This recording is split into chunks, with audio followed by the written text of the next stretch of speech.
maybe a minute late. We've just finished the physics one. So I'm John. I'm head of physics and computer science here at Esher. I'm hoping that Stuart is going to be able to join us as well from home. He is the program leader, the one that actually does the day-to-day running of the department. Shamsa is one of the IT BTEC teachers here, so she is kindly going to be fielding the IT BTEC questions. I've also got a couple of students in the room with me. Peter, are you in the chat now? Cool. So do you want to switch your cameras on? Poppy is waiting to log on. Right, wonderful. So we've got a couple of students that are currently waiting for their laptops to connect. So if you type this is a Q&A session. So if you type your questions into the chat, I will either answer them directly or I will direct you to one of my wonderful volunteers when they've connected up, and they will answer. Poppy.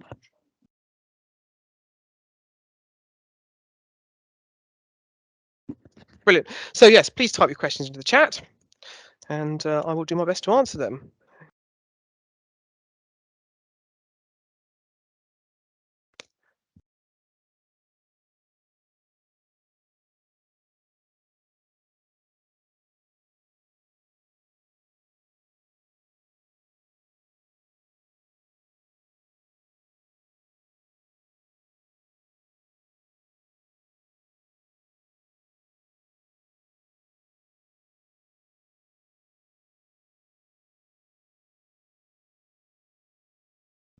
Sorry. If you struggle with a bit with GCSE computer science, will you struggle more with a?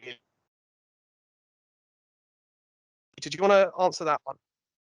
I think the A level is comparable to the GCSE, so you may need to put in a bit more work. However, it should still be doable. Crikey, we're getting through this quite quickly.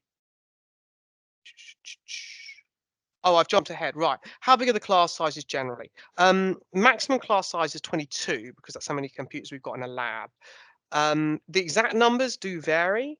So this year we basically maxed out in computer science. So we had 2 classes of 22 in each, but a couple of students have dropped out. There's always some drop out along the way. Some students start on 4 and decide that they want to go down to 3.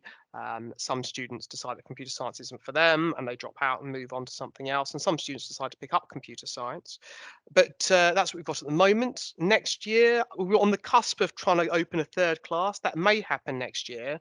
So we could have slightly smaller classes next year. It really depends on how many turn up at enrolment. But broadly speaking, it's around 20. Shamsi, do you want to answer that question on IT? Yeah, so in addition to the entry requirements that you need to enter the college, you also need a grade 4 at least in English language. So that's mainly the only entry requirements required for BTEC IT. I think it's class sizes. The class sizes in IT are maximum of 22 students in each class. So we don't go above 22 students. So it's quite lovely, but most of the time we have around 19 to 20. Cool. Programming language. So in computer science, we do C#. Everybody pretty much does Python at GCSE. Really suitable at A level because you can do an A level in it, but it's not that great for object-oriented programming. So as a result, we've chosen to do C# as the programming language for us here at Esher. I don't think there's anything more to add on that one actually. Do you do any coding in the BTEC? Do a bit, but not proper coding. It's HTML and stuff, isn't it? Yeah, so not with the course that we're currently offering at the moment. So the 4 units that we do, so we don't involve any programming. We do create a website, but obviously we only do the design side of the website, so we don't actually code in HTML. But if students wanted to do the coding in HTML for that unit, then we do allow them to do that.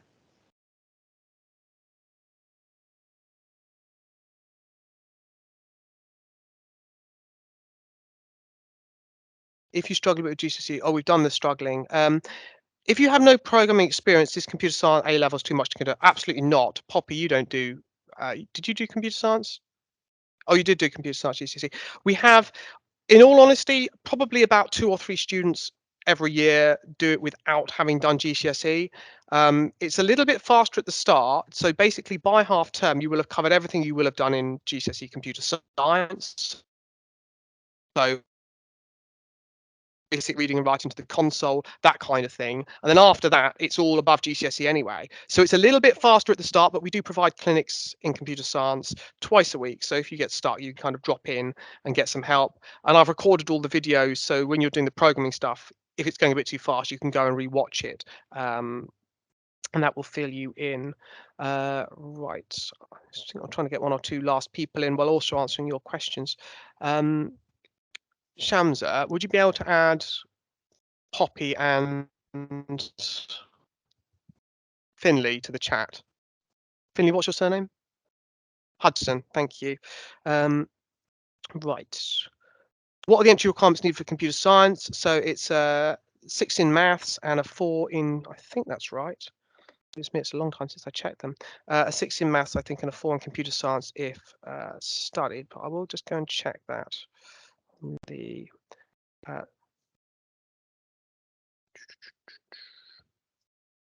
because Stuart's the one that writes the entry requirements for the course.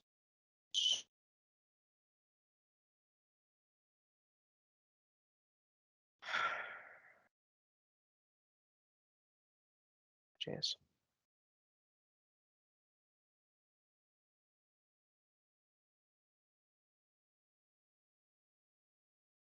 Yeah, 6 in maths and 4 in GCSE computer science if studied, and the usual college entry requirements, I was right, which involves a grade 4 in GCSE English language as well.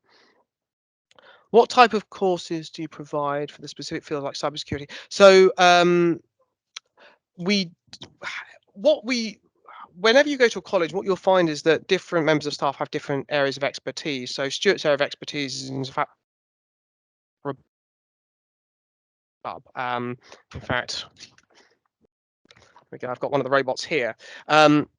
She runs an Arrowreach robotics club. So we don't do anything specific for cybersecurity. I've got a lot of students that are very into cybersecurity and go off and do things like capture the flag activities and things online, but we don't provide anything specific for that. Right. Do you have to take A-level maths? Is it compulsory? Anyone want to answer that one? Would you recommend taking A-level maths with computer science? Do you want to unmute yourself? Poppy says yes, but her mic is not working. Finley, are you on now? You on? Oh, right, hang on. Let me sort out your permissions. This is what happens when you are... Oh, there we go. Make a presenter. Good. It's what happens when I'm trying to run the physics one just before the computer science one, and I have to do a swap over with no swap over time. Right. That you can take into computer science that really helps with the. Do you want to say that again? Because I think you cut out at the start. Oh, okay. Well, yeah, maths is definitely important. You can't get by without it, but it helps bring the knowledge into computer science. There's learning in class really helps. Poppy, do you want to unmute and? But yeah, I mean, I pretty much agree that yeah, I would say that having maths with it is very useful for a lot of aspects. But again, it's not essential if you really don't feel like doing maths. But I think that it's quite important, especially if you want to take like computer science like further. If you wanted to do like a degree in computer science, they often ask that you have maths or at least some sort of qualification in maths. So it might be important if that's what you're sort of looking to do. Do you want to put your camera on so they can see you? Okay. Cool. There we go. So in answer to that, we don't insist you do A-level maths, but you probably should. So to do computer science at university, you're going to need A-level maths to do it. There's a lot of stuff in computer science, like shortest path, Dijkstra's algorithm, or A-star, or something like that. Binary arithmetic, so binary numbers together, for example. Logic comes into it a lot. Peter, can you think of anything I missed off that list? I don't think so, but I think maths is always generally useful for everything. So no, you don't have to, but we absolutely would recommend it. We do exam board is AQA. We've done the classes one already, I think, so that's probably about 22 max, smaller than. We've got 2 classes this year, possibly 3 next year. Depends on how many students actually enroll as to whether we're going to need to open another class. Is C# taught from the basics when you start? Go on, Poppy. Yes, it definitely is. I mean, like most of, because obviously I've only done the first like half term and a little bit more at the moment. But yeah, it's taught completely from the basics as you would have like learned Python if you were doing your GCSEs. But yeah, it's very easy to follow along, and it's taught very well. So yeah. So everybody starts, basically no one's done C# before, so everyone is starting that from scratch. So they're all in the same boat. What are the average results for computer science? So actually last year we got very good. It's our first year running computer science last year. And I just need to dig out the results wherever they are. So we had 4 A stars, 12 A's, 2 B's, 3 C's, 4 D's, and an E. So, you know, out of 26 students, 16 of those got an A or an A star. So it kind of gives you an idea about where we were at with it. And that puts us about, and on average, 30% of a grade higher for every single student achieves about 30% of a grade higher than they do on average for the rest of the country. So that's the grades from last year, but it was the first year we've actually done it and been assessed. The previous 2 years were centre assessed grades, so we had to come up with grades ourselves. So that's the average results. Can I do BTEC science with a 4 in maths? Shamsa, one for you. Excellent. The answer to that is yes, you can do BTEC IT with a 4 in maths, and you also need a minimum of a 4 in English language as well to do the BTEC IT course. Brilliant. Do you need to know the basic syntax for C# or will you be taught it? I think Poppy's already answered that one, so very quickly. No, you don't need to know the basics. You will be taught it to begin with. But yeah. Theory versus practical. Finley, do you want to tackle that one? What is the balance between theory and practice in computer science? So, well, to begin with, we do have our NEA, that's a non-examined assessment. This is all coursework.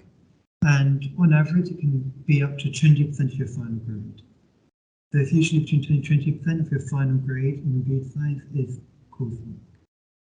So currently we have 2 theory lessons and 2 theory and 2 lessons in coursework every week. Can't hear me.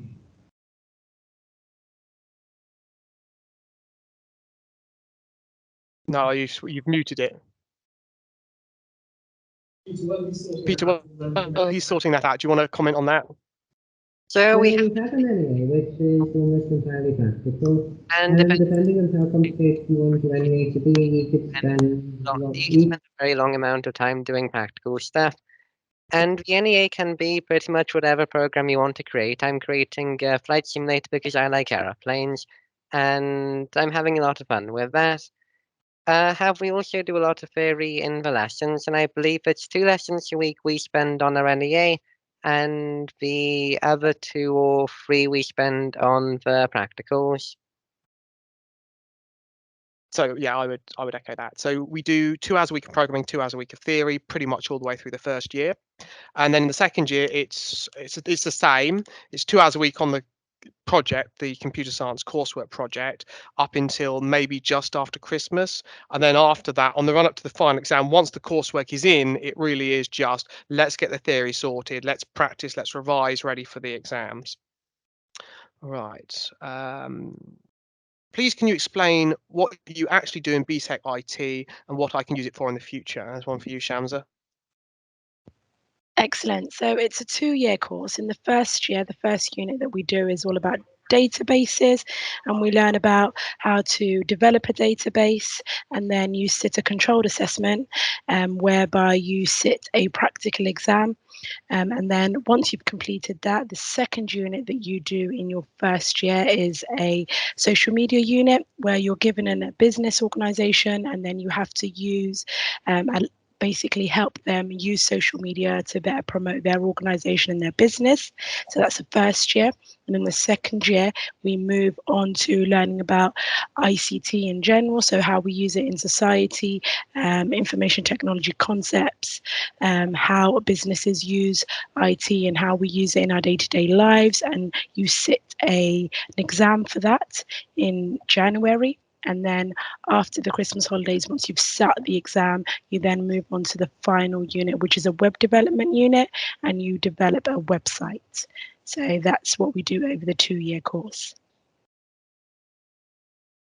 And it says, is it similar to computer science, as I'm not interested in computer science? No, it's not similar to computer science. So if you're interested in more about the programming, coding, then we'd advise you to maybe look into the computer science program that we offer at Isha. But if you're more interested in IT systems, how we use IT in our day-to-day lives, the end user, business side of ICT, then I'd probably tell you to look into the BTEC IT course that we offer. Brilliant.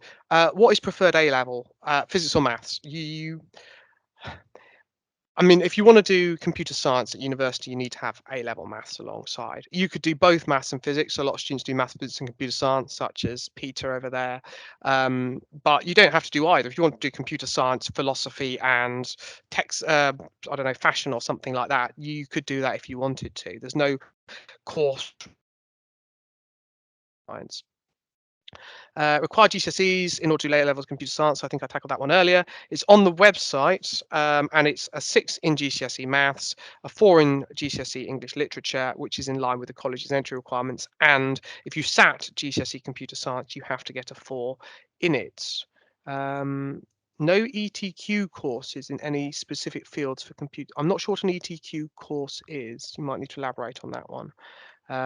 Most common career paths people take after studying computer science. I haven't actually got any data for you on that one. A lot of students go off to study computer science. I couldn't tell you the exact numbers because we've only just gone through on the first year of actual results this year. So, but look, anecdotally, having spoken to them, a lot of students do go on to do computer science. A lot of students go on to do maths. A lot of students go on to do physics or engineering. It's those kinds of things predominantly, but I wouldn't say that all students who do computer science would go on to do maths. Peter, what are you applying for? I am applying for engineering and aeronautical engineering. Which is very typical, I think, of students. And you're going to do some coding. If you do an engineering degree, you're going to do a bit of coding anyway. Universities, right, so we don't have specific links with specific universities. We get a lot of universities in to put up stands on our higher education day, and they will talk to students. We take universities. I know that IT takes students to Kingston on the BTEC, and we tag along as well to do a little bit of coding in Unity, for example, as they're kind of close by, but nothing specifically any more than standard outreach through universities. Can't hear Finley at all, very muffled. I've no idea what's going on with that, Finley. I think I do have it fixed now. Okay, wonderful. Sorry about that. Yes, his microphone is very muffled. Do you ever do anything on virtuality? There's a limit to how much stuff we can squeeze into the course. You could do some virtual reality stuff. I think you're muted. Hang on, I'll come to you in a second. So we can't physically teach it because it's not actually on the spec, right? But with your coursework, you can choose what you want to do. So Finley, go on. Yeah, I don't know much about it, but I've seen one person in my class working with VR. So I think they're using Unity and they're developing like the environment. And they've had an opportunity to just work with VR. So with Unity, you can do basically anything like robots, VR. So you do get to work with VR, but it's not part of the main course. It's something you have to decide that you want to follow yourself. So Unity is very capable and set up for dealing with VR, and every year we get, it's the 3rd year now, it's not the first VR project we've had. Can you use a different programming language? Yes, you can use a different programming language for your NEA. So if you wanted to develop something, say a phone app for iOS for an iPhone, you'd need to do it in Swift, and I've had students doing that before. If you want to do, I've got some student doing a hardware project this year with an Arduino, and then you have to program in Arduino C. If you wanted to do it in Python, you could do, but you probably wouldn't, because by the time we've taught you object-oriented programming and the much higher level stuff in C#, to go away and relearn it in Python would be a lot of work, really, for not much extra gain. So if you're going to use a different language, you're going to have a good reason for something for, say, Android or iOS, or something on a Raspberry Pi or something like that. I'm assuming you're using C# for your NEA, Peter. I'm using a mixture of C#, C++, and GLSL. And I would like to add that the NEA is the perfect excuse to do something you wanted to do before and just learn something new. Finley, what's yours in? I'm using C# and Unity for mine. There we go. What universities and post-16 paths do people who graduate go on to? Off the top of my head, because we have, like I said, we've been doing this 3 years now. So the students that have left to go on to university are still there doing bits and pieces. But from physics students in the past that have gone on to university and done computer science degrees before we ran computer science A level, they've gone on to do a wide variety of different things. I get emails from students saying that they've gone into kind of some cybersecurity or some networking stuff, or one went into teaching, for example. So lots and lots of different areas. Right, NEA. When did you start the NEA, Peter? I believe it was somewhere towards the beginning of last year. So it's I think we started it Go really on. early, but the next year, I think new first year, they started at Christmas, didn't they? After Christmas. So it is after Christmas. It will be. Hang on, let me dig it out. So you.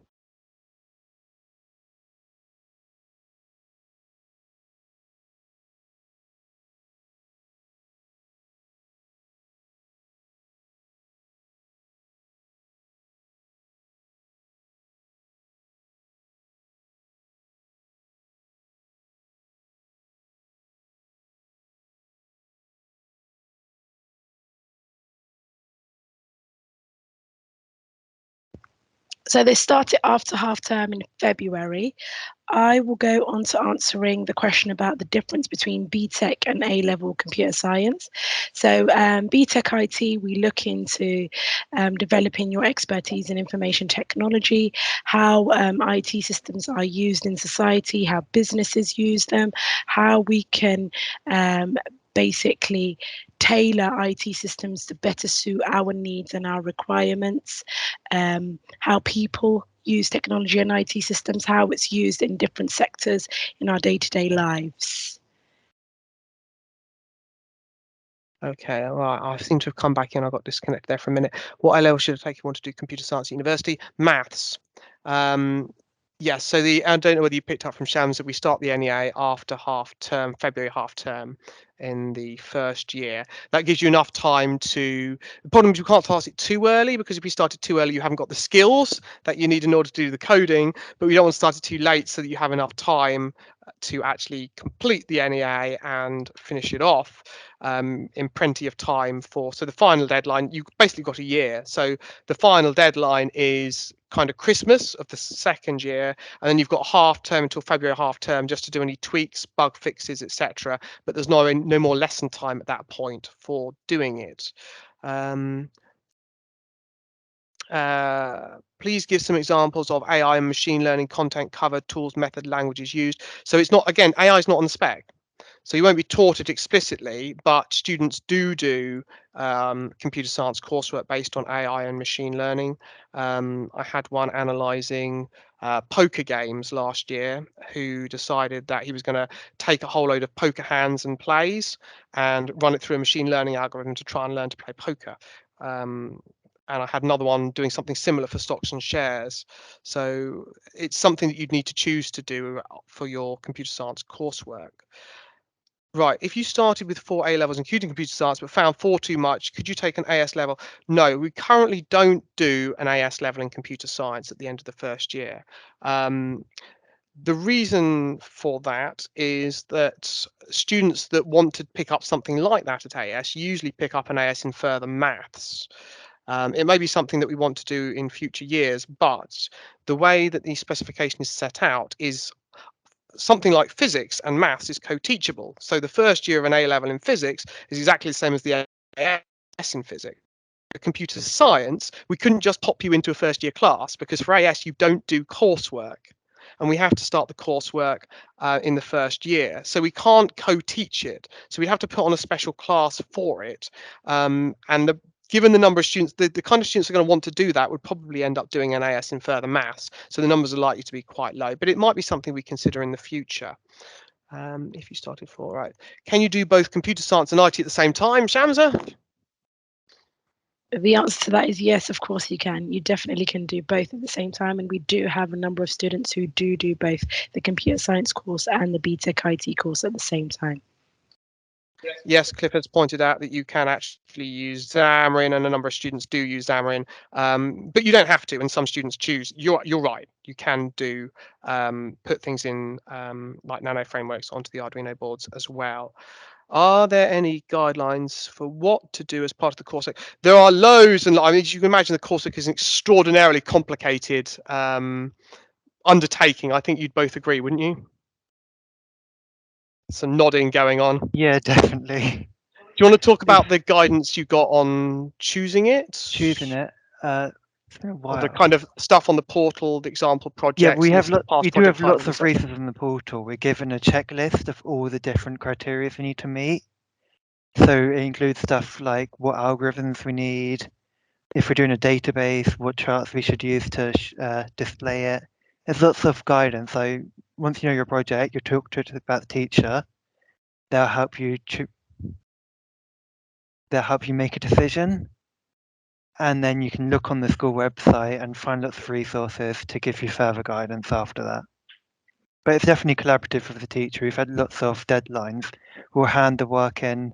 A week later, we'll be called up one by one by the teacher to just talk about what we've handed in, improvements that can be made, and anything we're struggling with. So yeah, there's definitely guidance to help.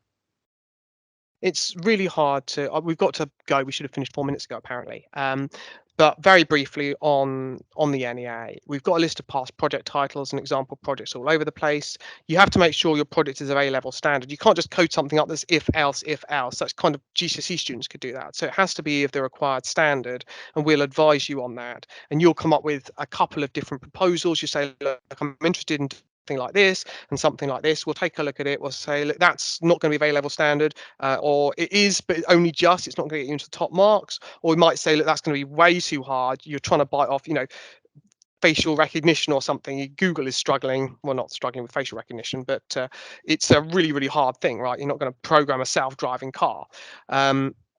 So we'll give you some advice on that and help you to choose the right project for you. Yes, you can produce an app, a game, a product. You can do whatever you like, basically, as long as it is of A-level standard. You can do something with hardware. A lot of students do games. Some of the students do kind of database stuff, point of sale systems. Whatever you're interested in, really. I've got a student managing choral music this year because they sing in a choir and they've got an Arduino and they zap the QR codes and so on. Anyway, I think we're going to have to round up there. So a huge thank you to my volunteers. Oh, go on. Sorry, I just want to quickly answer the last question on the courseworks in IT. So you do one coursework in the first year, which is a social media coursework, and then you do another coursework in the second year, which is a web development coursework. So there's 2 pieces of coursework over the 2-year course. Brilliant. Well, huge thank you to my volunteers for giving up that evening. I'm very grateful. If you have any further questions on anything to do with computer science, you can email me. I'll stick my email in the chat, which is jpaul@east.ac.uk. Shamsa may well, I don't know whether you want to do the same thing, and get in contact with us and we'll answer your questions. Have a very lovely evening and thank you for dropping in.